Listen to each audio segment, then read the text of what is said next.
Roberto Agirma, ma gli autonomisti, gli indipendentisti cosa faranno per le regionali del 2020? Beh, questa è una domanda complicata. Prima di darti risposta a questa, anche perché devo pensarla,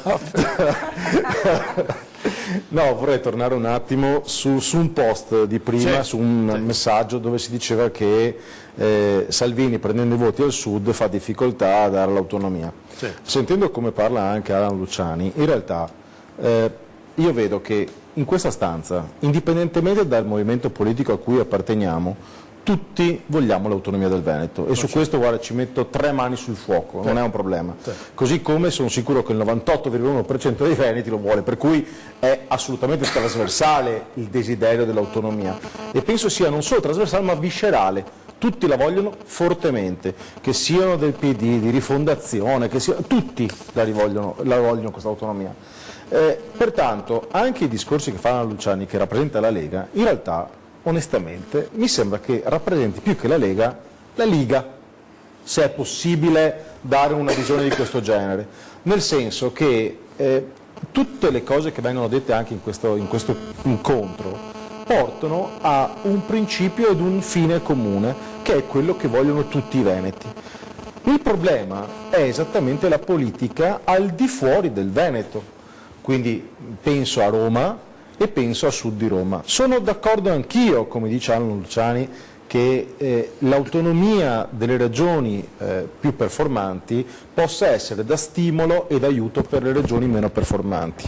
Sono assolutamente d'accordo che il senso di responsabilità in ambito regionale dovrebbe aiutare a far crescere quelle regioni che oggi deficitano sotto l'aspetto più che altro strutturale, anche se questa cosa diventa di assai gravissima e difficilissima attuazione, perché nella maggior parte delle regioni del sud ciò che vige maggiormente è l'assistenzialismo. È un dato di fatto oggettivo. Penso alla regione Sicilia, che è una regione a statuto speciale, dove il solo costo del Parlamento della Sicilia costa tanto quanto il Parlamento americano. Quindi è da fare un ragionamento molto ampio. I famosi, e lo dico anche se non è una battuta, è la verità, i famosi non so quanti siano i forestali della Calabria, che oggi è a tutti quanti gli effetti assistenzialismo puro, ecco 18.000, quello è assistenzialismo puro. Io voglio vederlo una regione che ha senso di responsabilità, che va a tagliare questi sprechi. Non è così semplice, bisogna prendere 15.000 forestali e dargli il reddito di cittadinanza, che non so che cambia tanto fondamentalmente,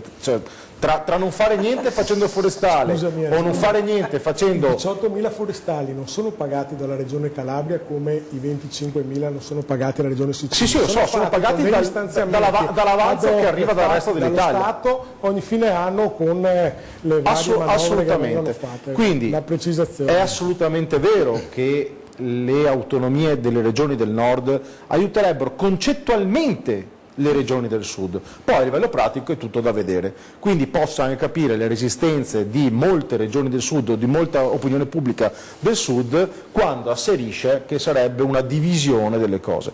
La cosa più sensata e più logica, che però prevederebbe una trasformazione radicale di quello che è il concetto di politica su base nazionale, sarebbe proprio quello di cambiare le istanze politiche. L'Italia, dal nostro punto di vista, avrebbe bisogno di essere a 2 velocità. Badate bene, non ho detto Serie A e Serie B. Il costo della vita in certe regioni è decisamente diverso rispetto ad altre regioni. Il costo dell'assistenza è diverso, questo non vuol dire dare di meno o dare di più, sono costi diversi, quindi occorrerebbe un'Italia a velocità differenziate, non a livelli differenziati, a velocità. Per tornare invece alla domanda, che è molto più complicata, da qui a quando ci saranno le regionali c'è molto tempo. Allo stato attuale delle cose noi guardiamo con molto interesse quello che è stato il percorso fatto dagli amici di Patto per l'Autonomia Friuli Venezia Giulia, nel senso che contro tutti, contro tutto e contro le regole della politica hanno deciso in modo assolutamente indipendente di affrontare un percorso politico decisamente pericoloso teoricamente, ma ha portato un buon risultato. Oggi ci sono degli autonomisti puri eletti da soli, senza l'appoggio di nessuno, che sono di fatto la spina nel fianco di una regione che è già di base autonoma, ma dopo la Serracchiani qualche autonomia l'ha persa, quindi c'è il caso di tornare un pochino più su, e questa è la nostra idea.